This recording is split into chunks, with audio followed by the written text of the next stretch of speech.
പക്ഷേ ഈ 6 ജില്ലകൾ പരിശോധിച്ചാൽ അവിടെ ശരിക്ക് 3 ജില്ലകൾ കൂടി ഇവിടെ രൂപീകരിക്കാനുള്ള സാധ്യത ഉണ്ട്. ഇപ്പോൾ മലപ്പുറം മാത്രമല്ല, അപ്പോൾ വടകര താലൂക്ക് കേന്ദ്രീകരിച്ച് ആവശ്യമായ ഭൂപ്രദേശങ്ങൾ കൂട്ടിച്ചേർത്തൊരു ജില്ല കൂടി ആവാം. അതുപോലെ കണ്ണൂർ, കാസർഗോഡ് ജില്ലകളിൽ നിന്ന് വേർപെടുത്തി ഒരു ജില്ല കൂടി, അങ്ങനെ 3 ജില്ലകൾക്കുള്ള സ്കോപ്പുണ്ട്. ജനസംഖ്യാനുപാതികമായി ബജറ്റ് വിഹിതം നിശ്ചയിച്ചാൽ മാത്രമേ മലബാറിന് അർഹമായ വികസന ഫണ്ട് ലഭിക്കൂ. കൂടുതൽ വില്ലേജുകളും താലൂക്കുകളും ജില്ലകളും രൂപീകരിക്കാനായി ഡീലിമിറ്റേഷൻ കമ്മീഷൻ രൂപീകരിക്കണം.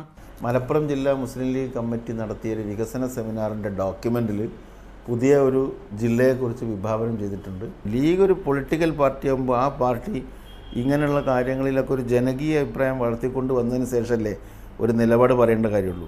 അപ്പോൾ അതിൻ്റെ ഇടയ്ക്ക് അതിൻ്റെ പ്രവർത്തകന്മാർ ഞങ്ങളെപ്പോലുള്ളവർ പറഞ്ഞാൽ മതിയല്ലോ. പശ്ചിമഘട്ട സംരക്ഷണത്തിനായുള്ള മാധവ് ഗാഡ്ഗിൽ റിപ്പോർട്ട് ചെറിയ മാറ്റങ്ങളോടെ സ്വീകരിക്കാവുന്നതാണെന്നും KN ഖാദർ പറഞ്ഞു. ഈ വിഷയത്തെ സംബന്ധിച്ച് ഏറ്റവും നല്ല പഠനത്തിന് ശേഷം ഉണ്ടായിട്ടുള്ള വളരെ നല്ലൊരു റിപ്പോർട്ടാണ് മാധവ് ഗാഡ്ഗിൽ റിപ്പോർട്ട്.